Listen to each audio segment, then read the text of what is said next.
Hello again, everybody. Zack Attack is here with my WWE Raw review for tonight, Monday, December the 10th, 2012. Of course, the last Raw before Tables, Ladders, and Chairs is Sunday. Of course, this Raw being live from the Prudential Center in New Jersey tonight. Headed towards Rolling Stones pay-per-view Saturday there. My thoughts on Raw going into TLC with, of course, a changed main event. Well, we have two very decent matches tonight, and it was okay. Well, I mean, a big another mixed bag. We have a couple things made for TLC, including the pre-show match, as I mentioned, being revealed tonight. As also predicted on the preview on my attack line today, and for the Slammies being happening next week. So talk more about the Slammies next week in a few moments, but right now we begin Raw with a bunch of tables, ladders, and chairs set all around the ringside area, symbolic of this Sunday's pay-per-view. Dolph Ziggler on top of a ladder with his Money in the Bank briefcase hung up in the air. Another symbolism, symbolic of his match against John Cena this Sunday, as those two will be in a ladder match to determine who will be the holder of the Money in the Bank briefcase. And Ziggler was talking about how Cena's had so many opportunities and failed to get the title. And hopefully, if we have our way, Ziggler will beat Cena and make him fail an opportunity to get a title shot. Because Ziggler said the number 615. 6 days till the pay-per-view and 15 days till Christmas. For Cena, Ziggler says TLC and Christmas are one and the same. Cena wants this, but he won't get it. But indeed, as Dolph Ziggler was talking about how he's going to win the match against Cena and cash in on the World Champ, as I have been fully predicting for the last week or so, that the winner of the Cena-Ziggler match will cash in on the champ, whoever it'll be, where he said Big Show, but I forgot about Sheamus, who indeed will be wrestling Big Show this Sunday, and that's when Sheamus came out, talking about the match against Big Show. Of course, they signed a no-contact clause. Both Sheamus and Big Show have signed a deal that prevents them from having contact with each other physically until TLC this Sunday. If they do, Big Show loses his title and Sheamus loses his shot. And Big Show did also come out talking about how he was going to beat the crap out of Sheamus this Sunday. And Sheamus said since he can't beat up Big Show, he's going to beat up somebody else. He pushed Ziggler off top of the ladder out of the ring, and Sheamus was where to go. Indeed, Sheamus would be wrestling Ziggler later on that evening, and also Big Show would wrestle Cena. Both those matches would end up, well, indeed, out of control, kind of. So there you go. Sheamus and Big Show almost got it on, not exactly, but we'll see what happens with them Sunday, but indeed, those matches been revealed. Now on to our first match, which involved the challengers for the United States Championship and the IC Championship. Wade Barrett taking on R-Truth with Kofi and Antonio Cesaro at ringside. Before we get to that match, there was rumors I said on my attack line about whether or not Vince McMahon would be on Raw or not, where he was. And that's when Vince made, with Vicky, of course, this comedy thing with Vicky, taking suggestions from Vince. And that's what happened again tonight, because Big Show and Cena was already revealed. But then they revealed Sheamus against Ziggler, and also making a big triple main event tonight, as Vince would say. He wanted Vicky to think of another main event besides the two made, Cena, Big Show, and Sheamus and Ziggler. She wanted AJ in a match. Well, Vince said AJ against Vicky. So we would see AJ and Vicky later on this evening in a match. We'll see how that went. But till then, like I said, on to our first matchup, which was indeed Wade Barrett taking on R-Truth, with, of course, the champions who will defend against each of them. Kofi against Wade, Antonio Cesaro against R-Truth in a rematch from Survivor Series. Both these matches stemming from Survivor Series. Rematch, like I said, for Truth, and Wade Barrett eliminating Kofi, signaling a match for the pay-per-view. And indeed, Wade Barrett had the early control of this matchup, but Wade Barrett unfortunately kept his eye on Kofi the entire time, eyeing Kofi as he beat up R-Truth in ringside. That costed him. as Wade Barrett got a quick roll-up and a victory from R-Truth in a very quick matchup. Following the distraction that Wade Barrett made for himself following Truth pinning Wade Barrett, which came with a flying move from Kofi Kingston. Of course, Kofi Kingston, after delivering that flying move to Mr. Barrett, will indeed be fighting Cesaro later on in the evening in a champion versus champion match. So there you go. Wade Barrett loses to R-Truth. The champions will fight each other later on tonight, US and IC champions. See what happens there. Speaking of champions, on to our next match, which was kind of a elimination match concerning who will face off against Sin Cara and Rey Mysterio in a tables match this Sunday to determine the number one contenders for the tag team championships. It was the Usos taking on Primo and Epico versus the Primetime Players against Rhodes Scholars with the returning with a new mustache, which indeed was made fun of throughout the evening with the fans chanting it, trending it on Twitter, and even made fun of by Miz later on Miz TV. Cody Rhodes goes back from his torn meniscus injury, teaming up once again with Mr. Damien Sandow. Of course, winner would take on Mysterio and Rey on Sunday. Decent elimination tag match. Usos will dominate the early portion of the match, eliminating both Primo and Epico and Primetime Players through the commercial. I thought Primetime Players were going to win, but they've been highly touted to be the title opportunists. Of course, I'm referring to Rhodes Scholars being a very highly touted and very highly ranked WWE tag team among backstage. And Usos tried their best, and indeed were indeed on the verge of victory, but indeed one of them got the Rhodes treatment, getting the Rhodes, the crossroads that is, in a 1-2-3 victory for Cody Rhodes and Damien Sandow. Team Rhodes Scholars back in action, getting a title opportunity match, kind of a title opportunity against the team they lost in, of course, the tag team tournament a few months ago, where Mysterio and Sin Cara. These two teams will face off again Sunday in a tables match. Winner takes on Team Hell No in a future opportunity. And of course, Team Rhodes Scholars winning that match would be on Miz TV later on in the evening. As I mentioned, Miz would be like many others who would be making fun of Cody Rhodes' new mustache. Now, of course, Cody Rhodes is coming back from an injury. Another man who just got injured is, of course, CM Punk. I'll get to him in a moment as he would come out after our next match, which would be a quick little Divas match as Alicia Fox took on the reigning Divas champion, Eve Torres. Typical Divas match. There was some okay things, but mostly sloppy. Eve got a quick win with a neck breaker in a decent, okay Divas match. Typical Divas match.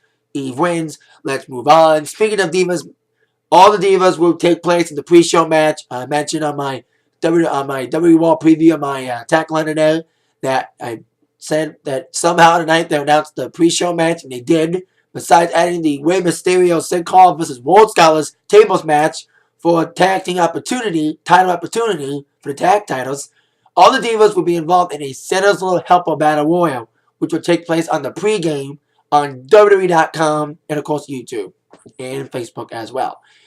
Now, as I mentioned, Cody Rhodes coming back from his torn meniscus injury.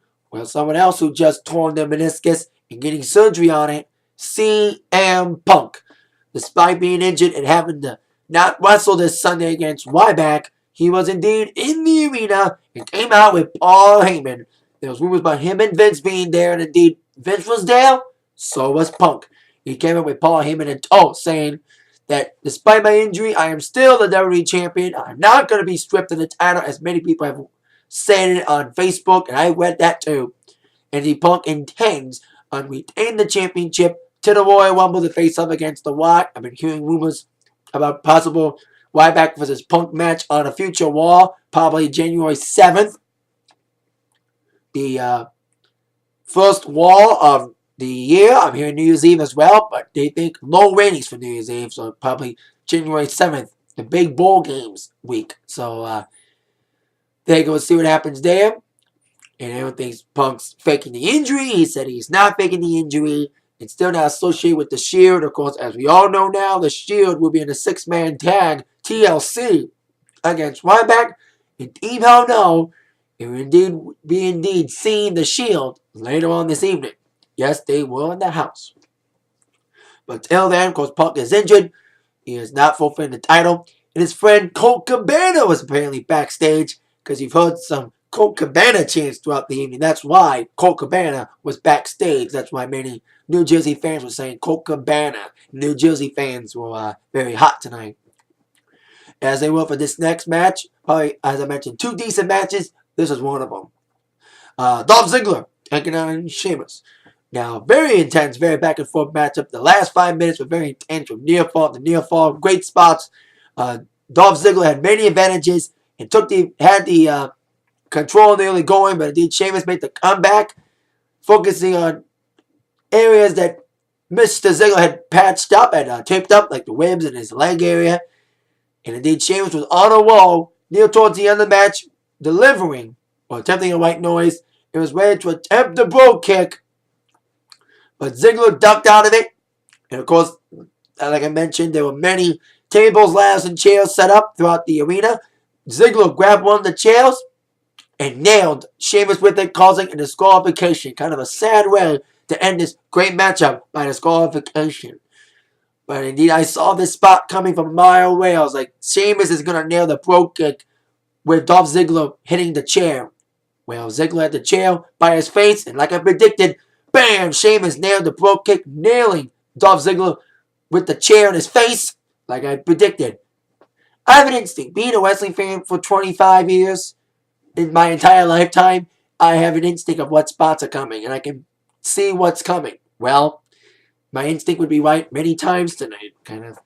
But indeed, disqualification victory for Sheamus, not the way he wanted it against Dolph Ziggler in a great matchup. Nonetheless, Ziggler got himself disqualified by nailing Sheamus with a steel chair, but getting nailed with it in the end with a bro kick. Now, with that match out of the way, on to our next piece of business. After the Sheamus Ziggler match, which, like I said, was one of 2 decent matches this evening. And we saw a spot involving Vicky Guerrero and Hornswoggle Great Khali. They're trying to tease attitude with the little stretching that Vicky was trying to do with Khali and Hornswoggle. Hornswoggle and Khali, despite being stupid, they were trying to make some attitude-related things, but not that much with the whole stretching of Vicky's thing with Khali near the crotch area, Vicky or whatever. So there you go. Some weird situation backstage. Now on to our next match, which involved El Puto del Rio. And the man who I love to death, and one of my favorites, but I have to call him the lovable loser, or as I have to call him, the Detroit Lions of the WWE. Detroit Lions last year were winners. This year they're now losers. Same with Zack Ryder, my man, woo, you know it. Last year, at this time, he was going for the United States Championship at TLC and won it. And he was a winner. Now he's a loser. He's a lovable loser, though, like the Lions. But indeed, Zack once again lost for the millionth time against Alberto. Alberto and Ryder's fought many times, and the same result happened. Ryder's like the Detroit Lions. He has the only going, but then blows it, like the Lions do. But Ryder, like I said, had the advantage. Looked very good in this matchup. Tried to deliver the Polski boot, but in the end, Ryder ended up like all the others who fall into Alberto to the cross arm breaker, tapping out with no help from Ricardo. No distraction from Ricardo. Kind of, but not exactly. Alberto Del Rio trying to climb his way back to the top of the food chain of the WWE as he gets another victory in the cap against Zack Ryder. Unfortunately for Ryder, it was near the LI area, of course, in the shadows of New York City and New Jersey. Indeed, Ryder loses yet again. Like I mentioned, the lovable loser of the Lions of the WWE. I love Ryder, but like I said, he's a loser, but we love him anyway. You know, woo, you know it. Hope he comes back soon and wins again, like the Lions. But I think Ryder's got a better chance of winning again than the Lions do. Of course, I live in Michigan, and it's hard to love the Lions. Same as Zack Ryder fans right now. It's hard to love Zack Ryder, and WWE's pushing him down and making him squash every week. So there you go.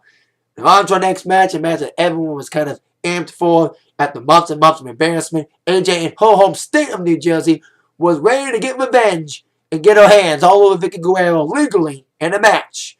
But indeed, AJ's hopes of a beatdown were indeed shattered when the referee came down. Yes, of all people, Brad Maddox came down the referee. Did Vicky have something to do with it? Well, apparently, she must have had Brad Maddox in the wallet looking for her. Vicky had the early going after AJ got distracted by the fact that Brad Maddox, the referee she hired, that screwed right back at the TLC pay-per-view and can't wrestle for shit, as the fans would say. Just asked Randy Orton last week when Mr. Maddox got his ass beat by Mr. Orton, avoiding a contract. He's still contracted as a referee, not as a wrestler. But anyway, after AJ got distracted by the fact that Maddox is a referee, Vicky took advantage, pounding all over Vicky, pounding all over AJ. Basically, it wasn't a match. It was basically like a hair-pulling match, kind of like a beatdown match. After Vicky had those shots, including slapping AJ, AJ came alive, smacking the hell out of Vicky, slapping her. And AJ apparently had the pin in the wing, but Brad Maddox would not make the count. As AJ got mad at Mr. Maddox, AJ got worn up by Vicky. Then Maddox counted 1, 2, 3. Vicky got the victory. Once again, Vicky Guerrero embarrasses AJ, and AJ went berserk. AJ went cuckoo, smashing tables, smashing chairs, making a racket, making a mess, getting all pissed off that she indeed got screwed yet again by Vicky. I smell a rematch between these two, probably either next week on Raw or at TLC, but no announcement was made for a rematch. But I'd say AJ kind of deserves a rematch in the storyline with her and Vicky. The biggest opportunity for AJ to finally get her hands all over Vicky. Screwed thanks to Mr. Brad Maddox being paid off by Vicky to screw AJ yet again. And as John Cena tried to calm her down backstage, we're on to a match I kind of mentioned. The champion versus champion match. U.S. champion Antonio Cesaro against Kofi Kingston, the IC champion. Both their challengers fought tonight. Now the champions are going to fight. Second decent match of the night besides the match between Sheamus and Dolph Ziggler. Great match between these guys. Cesaro is a very physical guy, and Kofi's high-flying did very well for him. It was a pretty back-and-forth matchup. Kofi had control, then Cesaro had control, and apparently Kofi did have control near towards the end, delivering his big moves. He was ready to go off the top. Great spot with Kofi going off the top, and got caught by Cesaro in midair, delivering a tilt-a-whirl backbreaker, which signaled for the equalizer and the big victory. Neutralizer. I keep calling it equalizer, but it's neutralizer. And Cesaro gets the victory on the IC Championship champion, Mr. Kingston. IC champion, in a decent matchup. Very good matchup from these guys. So there you go. Cesaro gets the victory and giving himself momentum for his title match against R-Truth this Sunday. And of course, Kofi will be taking on Wade Barrett Sunday. Now on to our next segment, which was a segment I kind of averted to. Miz TV. Now, Miz was on fire last week, delivering a great promo on Punk last week. It's weird to see Punk as a heel, and of course, Miz is a face now. And Punk delivered a nasty heel promo. And every heel tonight, indeed, will like Punk, dissing the hell out of New Jersey. Cesaro did it, and so did Sandow and Cody when they came out from Miz TV. And Miz, like many others, made fun of hell. Went all over Cody Rhodes, making fun of his new mustache, like a mustache. You a question, mustache, kind of a kid humor, but he also made fun of the fact that, of course, Pacquiao got knocked out. I don't watch boxing, I don't care about boxing, but of course that was big news over the weekend with Manny Pacquiao getting knocked out in the 6th round. Miz made a comical tout at that on Cody Rhodes and stuff. And Miz kind of had some good punchlines tonight, dissing the hell out of Cody Rhodes and Sandow, especially focusing on Cody and his new mustache. And Sandow being the smart guy, having the ignoramuses, whatever he wants to call stupid people of the world. They abruptly left after the charading by Miz of making fun of them a lot. They left. And he called them earlier when they came out. Miz called them the builder and the weirdo. But now it's the pink and the stink. Because Miz thinks Cody's mustache stinks. So there you go. Funny, kind of a funny Miz TV. Miz still has a long way to go from being a good heel to a good face now. But I think Miz is on the way to being a good face. But we'll see what happens wrestling-wise, because Miz hasn't wrestled in a while. He's been doing his Miz TV, which is great, but now he's got to wrestle a bit. So hopefully we'll see Miz wrestle again, and indeed come back to the top as a face. I hate to say this, Miz TV was kind of awesome tonight. Now on to our main event of the evening. John Cena against The Big Show. A feud in the summer that was stupid, kind of rehashed. Dolph Ziggler was at ringside watching as John Cena, Big Show match. Big Show was dominant early going, and indeed his way overpowered Cena. Typical Super Cena match. Big Show beat the crap out of Cena for a while. Then Cena was attempting to come back, and he delivered the 5-knuckle shuffle and was ready to deliver another victory for Cena and giving himself momentum for his match against Ziggler this Sunday. And as Cena was ready to deliver the FU and Big Show, as I voted to, the Shield was in the house. Here comes the Shield attacking John Cena. Nexus all over again. Anyway, they were going to see Cena join the Shield, like the whole storyline of him joining the Nexus. Anyway, Shield beat the crap out of Cena. Then Dolph Ziggler came in there. Big Show came in there. All hell broke loose. And then Team Hell No got involved. Of course, they beat the crap out of the Shield.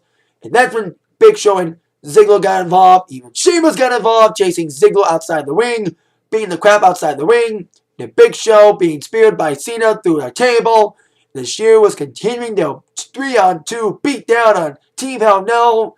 But then here comes Goldberg, Ryback. Big crowd ovation as Ryback came out to destroy and beat the crap out of the Shield.